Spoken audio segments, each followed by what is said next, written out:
ഈശോയിൽ ഏറ്റവും സ്നേഹമുള്ളവരെ, ഏറെ അനുഗ്രഹമുള്ള മറ്റൊരു ദിവസത്തിലാണ് നമ്മളെല്ലാവരും ഉള്ളത്. ഈ ദിവസത്തിൻ്റെ എല്ലാവിധ അനുഗ്രഹങ്ങളും പ്രാർത്ഥനകളും നിങ്ങൾക്കെല്ലാവർക്കും സ്നേഹത്തോടെ നൽകുകയാണ്. ഇന്ന് ദൈവവചനത്തിലൂടെ നമ്മൾ കേൾക്കുന്നത് ലൂക്കാസ് സുവിശേഷം 11-ാം അധ്യായത്തിൽ ഈശോ പഠിപ്പിച്ച പ്രാർത്ഥനയെക്കുറിച്ചാണ്. പറഞ്ഞേ ഹല്ലേലൂയ. ചേർന്ന് പറയാം ഹല്ലേലൂയ. ഒത്തിരി പേര്, ഞാനടക്കം മറ്റുള്ളവരോട് പറയുന്ന ഒരു കാര്യമാണ്, പ്രാർത്ഥിക്കാൻ പറ്റുന്നില്ല. പ്രാർത്ഥിക്കാനിരിക്കുമ്പോൾ ഉറക്കം വരുന്നു. ഞങ്ങൾക്ക് ആഗ്രഹമുണ്ട് നന്നായിട്ടൊന്ന് പ്രാർത്ഥിക്കണമെന്ന്, പക്ഷെ പറ്റുന്നില്ല. അപ്പോൾ എന്താണ് യഥാർത്ഥത്തിൽ പ്രാർത്ഥന? 11-ാം അധ്യായത്തിൽ 1 മുതൽ 4 വരെയുള്ള വാക്യങ്ങളിൽ ഈശോ പഠിപ്പിച്ച പ്രാർത്ഥന എന്നാണ് കിടക്കുന്നത്. ഹല്ലേലൂയ. അപ്പൊ നോക്കിക്കേ, ഈശോ പഠിപ്പിച്ച പ്രാർത്ഥന ഏതാണ്? സ്വർഗസ്ഥനായ ഞങ്ങളുടെ പിതാവേ എന്ന പ്രാർത്ഥനയാണ്. നല്ല പ്രാർത്ഥന, ശക്തിയുള്ള പ്രാർത്ഥന. എന്നാൽ അതിന്റെ താഴെ അടുത്ത ഹെഡിങ് പ്രാർത്ഥനയുടെ ശക്തി എന്നാണ്. ഹല്ലേലൂയ. ഈശോ ആദ്യം പ്രാർത്ഥിക്കാൻ പഠിപ്പിച്ചു, ശിഷ്യന്മാര് പ്രാർത്ഥിക്കാൻ പഠിച്ചു. നമുക്കും പ്രാർത്ഥിക്കാൻ അറിയാം, നമ്മൾ ദിവസവും പ്രാർത്ഥിക്കുന്നവരാണ്. പക്ഷെ എന്തുകൊണ്ടാണ് നമ്മുടെ പ്രാർത്ഥനയ്ക്ക് ശക്തിയില്ലാത്തത്? ഇതാ ദൈവവചനത്തിൽ ശക്തിയുള്ളത് എങ്ങനെ പ്രാർത്ഥിക്കുന്നതിനാണ് ശക്തി എന്നും കൂടി എഴുതിയിട്ടുണ്ട്. മുകളിലത്തെ പ്രാർത്ഥനയ്ക്ക് ശക്തിയില്ലെന്നല്ല, അതിനപാരമായ ശക്തിയുണ്ട്. എന്നാൽ നമ്മളുടെ പ്രാർത്ഥനയ്ക്ക് കുറച്ചുകൂടെ ശക്തി കിട്ടുന്ന മറ്റൊരു വഴി ദൈവം പറഞ്ഞു വന്നിട്ട് ഈശോ എഴുതിയിരിക്കുന്നത് ഇങ്ങനെയാണ് എഴുതിയിരിക്കുന്നത്. 11-ാം അധ്യായം 5-ാമത്തെ വാക്യം, പ്രാർത്ഥനയുടെ ശക്തി. അവൻ അവരോട് പറഞ്ഞു, നിങ്ങളിൽ ഒരു സ്നേഹിതനുണ്ടെന്നിരിക്കട്ടെ. അർദ്ധരാത്രി അവന്റെ അടുത്തു വന്ന് അവൻ പറയുന്നു, സ്നേഹിത, എനിക്ക് 3 അപ്പം വായ്പ തരിക. ഒരു സ്നേഹിതൻ യാത്രാമധ്യേ എന്റെ അടുക്കൽ വന്നിരിക്കുന്നു, അവന് കൊടുക്കാൻ എന്റെ കയ്യിലില്ല. സ്നേഹിതൻ അകത്തു നിന്ന് മറുപടി പറയുന്നു, എന്നെ ഉപദ്രവിക്കരുത്, കതകടച്ചു കഴിഞ്ഞു, എന്റെ കുഞ്ഞുങ്ങൾ എന്റെ കൂടെ കിടക്കയിലാണ്, എഴുന്നേറ്റ് ഒന്നും തരാൻ സാധിക്കില്ല. ഞാൻ നിങ്ങളോട് പറയുന്നു, അവൻ സ്നേഹിതനാണ് എന്നതിന്റെ പേരിൽ അവനൊന്നും കൊടുക്കുകയില്ലെങ്കിൽ തന്നെ നിർബന്ധം നിമിത്തം എഴുന്നേറ്റ് അവന് വേണ്ടത് നൽകും. ഇനി ശ്രദ്ധിച്ച്, ഞാൻ അത്ഭുതപ്പെടുത്തിയ കാര്യം, എന്തുകൊണ്ടാണ് ഈശോ പറയാഞ്ഞത് ഞാൻ പഠിപ്പിച്ച പ്രാർത്ഥന ഒരു 10 പ്രാവശ്യം ചെല്ലിയാ മതി എന്ന് പറയാൻ? ഞാൻ ഇവിടെയാണ് നമ്മുടെ പ്രശ്നം. നമ്മൾ കുട്ടികൾ മാർക്ക് കിട്ടാൻ വേണ്ടി ഒരു എസ്സേ 5-8 മാർക്കിന്റെ ഒരു ഉത്തരം നമ്മൾ പഠിക്കും. എന്തിനാണ് ആ ഉത്തരം പഠിക്കുന്നത് അറിയോ? അത് ആ പരീക്ഷയ്ക്ക് വന്നാൽ അത് നന്നായിട്ട് എഴുതി അതിന്റെ ഫുൾ മാർക്ക് കിട്ടാൻ വേണ്ടിയാ പഠിക്കുന്നത്. അപ്പോൾ ആ പഠിക്കുന്ന ഉത്തരവും ആ ചോദ്യവും തമ്മിലുള്ള ബന്ധം ഈ ബുദ്ധിയിൽ മാത്രമേ ഉള്ളൂ. അത് ഹൃദയവുമായിട്ട് യാതൊരു ബന്ധവും ഇല്ല. അത് ആ വർഷം പരീക്ഷ കഴിഞ്ഞാൽ അടുത്ത വർഷത്തേക്ക് വരുമ്പോൾ കഴിഞ്ഞ വർഷം പഠിച്ച ഒരു ചോദ്യം ചോദിച്ചാൽ ചിലപ്പോൾ ഉത്തരം പറയാൻ പലർക്കും സാധിക്കത്തില്ല. അത് പെട്ടെന്ന് മറന്നു പോകും. അതാ പരീക്ഷയ്ക്ക് ആ മാർക്ക് കിട്ടാൻ വേണ്ടി ഞാൻ പഠിച്ചതാ, ഞാൻ ജയിച്ചു, ഇനി അത് പഠിക്കേണ്ട കാര്യമില്ല. നമ്മുടെ പല പ്രാർത്ഥനകളും നമ്മുടെ ബുദ്ധിയിലകത്ത് ഫീഡ് ചെയ്ത് വച്ചിരിക്കുക. നമ്മളതൊരു കമ്പ്യൂട്ടറിനെ പോലെ അല്ല, നമ്മളൊരു റോബോട്ടിനെ പോലെ നമ്മളൊരു കാര്യത്തിന് അത് 10 പ്രാവശ്യം 20 പ്രാവശ്യം 30 പ്രാവശ്യം 50 പ്രാവശ്യം ചൊല്ലിക്കൊണ്ടിരിക്കുക. ഈശോ എന്തുകൊണ്ടാണ് പ്രാർത്ഥന പഠിപ്പിച്ചിട്ട് ശിഷ്യന്മാരോട് പറയാതിരുന്നത്? ഞാൻ പഠിപ്പിച്ച പ്രാർത്ഥന നിങ്ങളൊരു പ്രതിസന്ധി വരുമ്പോ, ഒരു രോഗം വരുമ്പോ, ഒരു കടബാധ്യത വരുമ്പോ ഈ പ്രാർത്ഥന 50 പ്രാവശ്യം ആവർത്തിക്കുക. ഒരിക്കൽ പോലും ആവർത്തിക്കാൻ പറഞ്ഞിട്ടില്ല. ഈശോ പ്രാർത്ഥിക്കാൻ പഠിപ്പിച്ചതിന് ശേഷം അതിന്റെ താഴെ ഞാൻ പഠിപ്പിച്ച പ്രാർത്ഥന 100 പ്രാവശ്യം ചെല്ല്, ഇത് പറഞ്ഞിട്ടില്ല. അങ്ങനെ ചെല്ലാൻ പറയാത്തതിന്റെ ഒരു കാരണം ഞാൻ മനസ്സിലാക്കുന്നു. അങ്ങനെ ഈ സ്വർഗസ്ഥനായ പിതാവ് എന്ന പ്രാർത്ഥന നമ്മൾ കുറച്ച് പ്രാവശ്യം ചെല്ലുമ്പോൾ നമുക്കത് കാണാപ്പാടമാകും. പിന്നെ നമ്മൾ ഏതെങ്കിലും ഒരു കാര്യത്തിന് നമ്മൾ ചുമ്മാ വായ അനക്കിക്കൊണ്ടിരുന്നാൽ മതി. ഇത് ഓട്ടോമാറ്റിക് ആയിട്ട് നമ്മുടെ ബുദ്ധി അവിടെ വേണ്ട, നമ്മുടെ മനസ്സും വേണ്ട, ശരീരം മാത്രം അവിടെ ഇരുന്ന് കൊടുത്താൽ മതി. നമ്മളിങ്ങനെ പൊക്കോളും. പാളത്തിലൂടെ ഒന്ന് ട്രെയിൻ പോലെ സ്റ്റാർട്ട് ചെയ്ത് വിട്ട് അങ്ങ് പൊക്കോളും. അതുപോലെ നമ്മൾ നമുക്ക് തന്നെ അറിയത്തില്ല നമ്മൾ പ്രാർത്ഥിക്കുന്ന എന്നാന്ന്. പക്ഷെ ഈശോ പഠിപ്പിച്ച പ്രാർത്ഥന നോക്കിക്കേ. ഈശോ ഒരു എക്സാമ്പിൾ ആണ് കൊടുത്തത്, പ്രാർത്ഥനയുടെ ശക്തി. അതിനകത്ത് എഴുതിയിരിക്കുന്നത്, നിങ്ങൾക്കൊരു സ്നേഹിതനുണ്ടെന്നിരിക്കട്ടെ. ആ സ്നേഹിതൻ യാത്രാമധ്യേ വന്ന് നിങ്ങളോട് 3 അപ്പം ചോദിക്കുകയാണെന്ന് ഇരിക്കട്ടെ. നിങ്ങളുടെ കയ്യിൽ നിങ്ങൾ അകത്തുനിന്ന് ഇങ്ങനെ മറുപടി പറയുന്നു എന്നിരിക്കട്ടെ. ഇതല്ല സൂചിപ്പിക്കുന്നത്. ഇത് ശരിക്കും ഒരു കോൺവെർസേഷൻ ആണ്. ഈ പ്രാർത്ഥനയുടെ ശക്തി എന്ന് താഴെ എഴുതിയിരിക്കുന്നത് ഒരു വ്യക്തി മറ്റൊരു വ്യക്തിയോടുള്ള സംഭാഷണമാണ്. ഞാനൊരു കാര്യം പറയട്ടെ, നമ്മളുടെ യഥാർത്ഥത്തിൽ ദൈവം പെട്ടെന്ന് നമ്മുടെ ജീവിതത്തിൽ ഇടപെടുന്ന ഒരു പ്രാർത്ഥന ഏതെന്നറിയോ? ഒരു സുഹൃത്തിനോട് പറയുന്ന പോലെ എന്റെ ദൈവത്തോട് ഞാൻ എന്നാണോ പ്രാർത്ഥിക്കാൻ തുടങ്ങുന്നത്. ഏത് സുഹൃത്ത്? നമുക്ക് ഒരുപാട് സുഹൃത്തുക്കളുണ്ട്.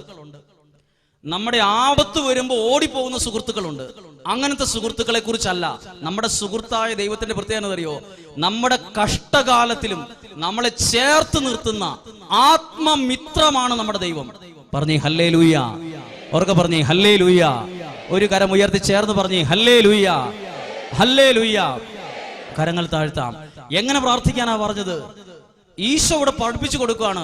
ഈ വ്യക്തി അർദ്ധരാത്രി ചെന്ന് ആ വ്യക്തിയുടെ വാതിലിൽ മുട്ടിയിട്ട് ചോദിക്കുക, 3 അപ്പം വായ്പ തരാവോ, 3 അപ്പം വായ്പ തരാവോ?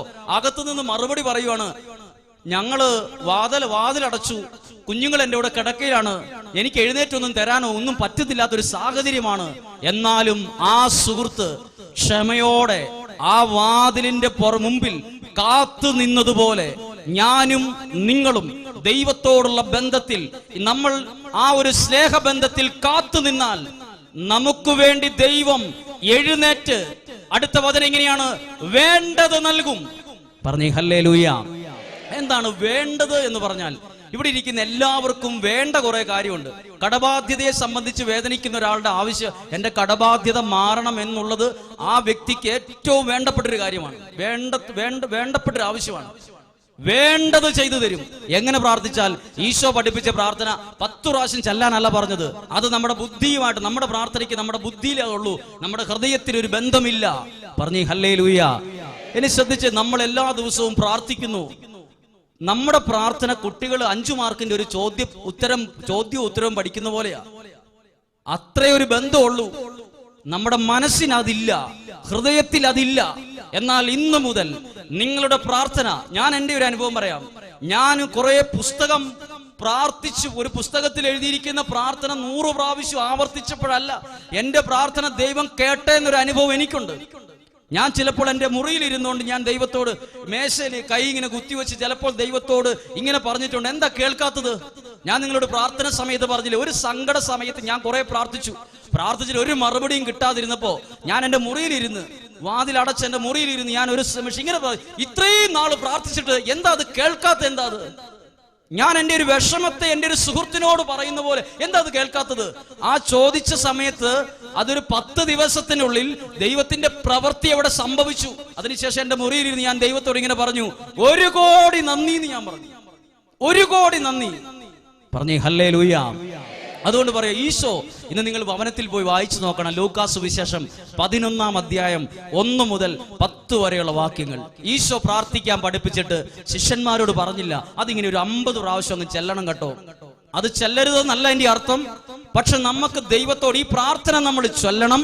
പക്ഷെ നമുക്ക് ദൈവത്തോട് ഹൃദയത്തിൽ ഒരു അടുപ്പം നേടിയെടുക്കണം. ഒരു സുഹൃത്ത് ഒരു ആത്മമിത്രത്തോട് പറയുന്ന പോലെ എന്റെ സങ്കടങ്ങൾ ദൈവത്തോട് പറയാൻ തുടങ്ങിയാൽ ഈ അത്ഭുതം നിങ്ങളുടെ ജീവിതത്തിൽ നടക്കും. ഏത്? ദൈവം എഴുന്നേറ്റ് നിങ്ങൾക്ക് വേണ്ടത് വേണ്ടത് വേണ്ടത് ചെയ്തു തരും. പറഞ്ഞേ ഹല്ലേലൂയ. അവർക്ക് പറഞ്ഞേ ഹല്ലേലൂയ. അതുകൊണ്ടാണ് നമ്മൾ ഇങ്ങനെ പ്രാർത്ഥിച്ചാൽ, എങ്ങനെ? നമ്മളൊരു പ്രാർത്ഥന 100 പ്രാവശ്യം ചൊല്ലിക്കൊണ്ടിരുന്നാൽ നമുക്ക് ആ പ്രാർത്ഥനയുടെ വില കിട്ടത്തില്ല. കാരണം നമ്മുടെ ബുദ്ധിയിൽ അതിങ്ങനെ ഓട്ടോമാറ്റിക് ആയിട്ട് നടന്നുകൊണ്ടിരിക്കും. അതെങ്ങനെ? അപ്പൊ നമ്മൾ ചിലപ്പോൾ ഉറക്കം തൂങ്ങിയിരിക്കും. നമ്മൾ ചിലപ്പോൾ വേറെ എന്തെങ്കിലും ഒരു ജോലിക്ക് ചെയ്യാൻ പോയിരിക്കും. പേരിന് വേണ്ടി 100 എണ്ണം ചെല്ലണമല്ലോ, അങ്ങനെ ചെല്ലുള്ളൂ. പക്ഷെ ഒരു സുഹൃത്തിനോട് പറയുന്ന ഒരു ബന്ധം നിങ്ങളുടെ ജീവിതത്തിൽ ദൈവത്തോടുണ്ടല്ലോ. ഒരിക്കലും ഒരു സുഹൃത്തിനോട് ഒരാൾ ഒരു കാര്യം ഷെയർ ചെയ്തുകൊണ്ടിരിക്കുമ്പോൾ തല കുനിച്ച് ഉറങ്ങാറില്ല. ഇതുപോലൊരു ബന്ധം നിങ്ങളുടെ വ്യക്തിപരമായ പ്രാർത്ഥനാ ജീവിതത്തിൽ ഉണ്ടാകണം. ആരും ഈ വിഷയം തെറ്റിദ്ധരിക്കരുത്. ഇന്നു മുതൽ എൻ്റെ കുടുംബത്തിൽ സന്ധ്യാപ്രാർത്ഥന ഞാൻ മാറ്റുകയാണ്. ഇതല്ല ഞാൻ പറയുന്നത്. ഇത് ഞാനും ദൈവവും തമ്മിലുള്ള ബന്ധത്തിൽ ഒരു നല്ല അടുപ്പം ദൈവത്തോട് എനിക്കുണ്ട്. എല്ലാം എൻ്റെ ദൈവത്തോട് പറയാനുള്ള സ്വാതന്ത്ര്യം, ഏത് അർദ്ധരാത്രിക്ക് എഴുന്നേറ്റിട്ടും എൻ്റെ ദൈവമേ എന്ന് വിളിക്കാനുള്ള ഒരു സ്വാതന്ത്ര്യമാണ് ഏറ്റവും വലിയ പ്രാർത്ഥന. പറഞ്ഞേ ഹല്ലേലൂയ, ഹല്ലേലൂയ.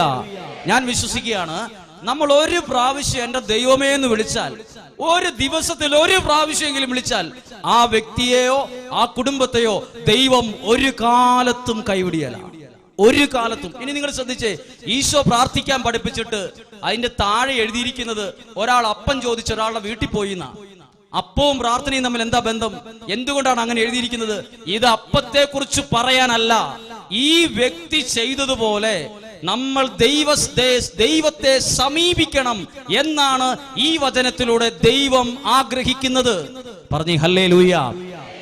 ഈ 5 മുതൽ 8 വരെയുള്ള വചനങ്ങളിൽ ഒരു വ്യക്തി അപ്പം ചോദിച്ചൊരു സുഹൃത്തിന്റെ വീട്ടിൽ ചെന്നതുപോലെ ഞാൻ ദൈവത്തെ സമീപിക്കുന്ന ഒരു ആത്മീയ ശൈലി ഞാൻ വളർത്തിയെടുക്കണമെന്നാണ് ദൈവം ആഗ്രഹിക്കുന്നത്. അവർക്ക് പറഞ്ഞേ ഹല്ലേലൂയ.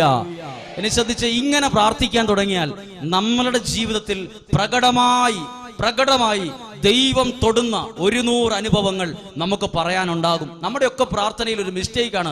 നമ്മൾ ഏതൊക്കെയോ പുസ്തകം നോക്കി ഒരൊറ്റ പിടിപ്പീര 1 മണിക്കൂർ 2 മണിക്കൂർ 3 മണിക്കൂർ ഒരു പുസ്തകം വായിക്കുന്നു, നമ്മൾ അത് ചെല്ലുന്നു. പുസ്തകത്തിലെ പ്രാർത്ഥന നല്ലതാണ്, അതിനേക്കാൾ നല്ലൊരു പ്രാർത്ഥനയാണ് ദൈവത്തോടുള്ള ഒരു സംഭാഷിക്കുന്ന, നമ്മളെല്ലാം പറയുന്ന, ആത്മമിത്രത്തോട് എന്തൊക്കെ പറയുവോ അതുപോലെ പറയുന്നൊരു പ്രാർത്ഥനയുണ്ടെങ്കിൽ ദൈവം ഉള്ളംകൈയിൽ എന്ന പോലെ നമ്മളെ കരുതുന്ന 100 അനുഭവങ്ങൾ നിങ്ങൾക്ക് പല ആളുകളോടും പറയാനുണ്ടാകും. പറഞ്ഞേ ഹല്ലേലൂയ. അവർക്ക് പറഞ്ഞേ ഹല്ലേലൂയ. ഒരു നിമിഷം കരങ്ങൾ ഹൃദയത്തോടൊന്ന് ചേർത്ത് വയ്ക്കുക. നിങ്ങൾ ഇന്നു മുതൽ ഈ വചനത്തിലൂടെ ഈശോ ശിഷ്യന്മാരെ പ്രാർത്ഥിക്കാൻ പഠിപ്പിച്ച പ്രാർത്ഥനയുണ്ടല്ലോ, സ്വർഗസ്ഥനായ പിതാവേ എന്ന പ്രാർത്ഥനയാണ്. പഠിപ്പിച്ചു കഴിഞ്ഞിട്ട് ഈശോ ഒരിക്കൽ പോലും പറഞ്ഞില്ല ഇത് നിങ്ങൾ 100 പ്രാവശ്യം ചെല്ലണം എന്ന്. അങ്ങനെയല്ല പറഞ്ഞത്. അതിന്റെ താഴെ പ്രാർത്ഥനയുടെ ശക്തി എന്ന് എഴുതിയിട്ട് ഒരു സംഭാഷണ സ്റ്റൈലിലാണ് ബൈബിൾ വചനം എഴുതിയിരിക്കുന്നത്. അതിന്റെ അർത്ഥം നിങ്ങളുടെ സങ്കടങ്ങൾ ദൈവത്തോട് ഒരു ആത്മമിത്രത്തോടെന്ന പോലെ പറയാൻ തുടങ്ങിയാൽ ദൈവം വചനത്തിൽ പഠിപ്പിക്കുന്നു, നിർബന്ധം നിമിത്തം എഴുന്നേറ്റ് അവന് വേണ്ടത് നൽകും. ഏതു സമയത്തും ഏത് അർദ്ധരാത്രിക്കും നമുക്ക് വേണ്ടത് നൽകുന്ന ദൈവം. ഇരുന്നുകൊണ്ട് തന്നെ കരങ്ങളും ഉയർത്തി കണ്ണുകൾ അടച്ച് ഈ ഒരു പ്രാർത്ഥനയിൽ നിങ്ങളുടെ വിശ്വാസത്തിന്റെ കണ്ണുകൾ കൊണ്ട് ആ ദൈവത്തെ ഒന്ന് കണ്ട് ഒരു നിമിഷം നിങ്ങൾ സ്തുതിച്ച്, നിങ്ങൾ സ്തുതിക്കുമ്പോൾ നിങ്ങൾ അധരം കൊണ്ട് മാത്രമല്ല, നിങ്ങളുടെ ഹൃദയത്തിന്റെ വേദനകൾ ഈ ഒരു സ്തുതിപ്പിലൂടെ സ്വർഗത്തിലെത്തണം. സ്വർഗം നിങ്ങളുടെ ജീവിതത്തിൽ ഇടപെടണം, നിങ്ങളുടെ സങ്കടങ്ങളിലേക്ക് ദൈവം ഇടപെടണം. ആ ഒരൊറ്റ വിശ്വാസത്തോടെ, വിശ്വാസത്തിന്റെ കണ്ണുകൊണ്ട് ദൈവത്തെ മുഖാമുഖം കണ്ട് ഒരു നിമിഷം സ്തുതിക്കുന്നു. ഹല്ലേലൂയ. ദൈവമേ സ്തുതിക്കുന്നു, സ്തുതിക്കുന്നു. ഞങ്ങൾ എല്ലാവരും പ്രാർത്ഥിക്കുന്നു, ഞങ്ങൾ വിശ്വസിക്കുന്നു. Hallelujah, hallelujah. ദൈവത്തിന്റെ ശക്തമായ ഇടപെടലുകൾ എഴുന്നേറ്റ് അവന് വേണ്ടത് നൽകും. Hallelujah, hallelujah. ദൈവമേ നന്ദി പറയുന്നു, പ്രാർത്ഥിക്കുന്നു. ഹല്ലേലൂയ. അവർക്ക് പറഞ്ഞേ ഹല്ലേലൂയ. ഇതൊരു ശക്തമായ പ്രാർത്ഥനയാണ്. അതുകൊണ്ട് നിങ്ങൾ ഒരു വിഷയം കേൾക്കുക. രോഗമുള്ള ആളാണെങ്കിൽ നിങ്ങളുടെ വ്യക്തിപരമായ പ്രാർത്ഥനയിൽ എങ്ങനെ പ്രാർത്ഥിക്കും? ദൈവമേ, ഞാൻ ഇത്ര വർഷമായിട്ട് രോഗിയാണ്, എന്റെ രോഗാവസ്ഥയുടെ വേദന നിനക്ക് അറിയാലോ. നമ്മൾ ആ ദൈവത്തോട് നമ്മളങ്ങ് പറയണം. നമ്മുടെ അവസ്ഥ പിന്നെ വേറെ ആരോട് പറഞ്ഞിട്ട് കാര്യമില്ല. വേറെ ആൾക്കാർക്കൊക്കെ നമ്മളെ ആശ്വസിപ്പിക്കാനും കുഴപ്പമില്ല, മാറും എന്നൊക്കെ പറയാനേ പറ്റുള്ളൂ. നമ്മുടെ പ്രശ്നത്തിലേക്ക് ഇറങ്ങി വരാൻ ലോകത്തിൽ ആർക്കും കഴിയത്തില്ല. അതുകൊണ്ട് നമ്മൾ കടബാധ്യതയുള്ളവരാണോ? നിങ്ങൾ കുടുംബത്തെ പ്രാർത്ഥിക്കുമ്പോൾ ദൈവമേ കടബാധ്യതയായി, വിൽക്കാനുള്ള സ്ഥലം വിറ്റിട്ടില്ല, എൻ്റെ പിള്ളേരുടെ പഠിത്തം ഇങ്ങനെ മുടങ്ങി കിടക്കുകയാണ്, ആ സങ്കടത്തെ ഒരു സുഹൃത്തിനോട് പറയുന്ന പോലെ ദൈവത്തോട് പറഞ്ഞാൽ ഈ വചനം നിങ്ങളിൽ നടക്കും. അവൻ എഴുന്നേറ്റ് വേണ്ടത് നിങ്ങൾക്ക് നൽകും.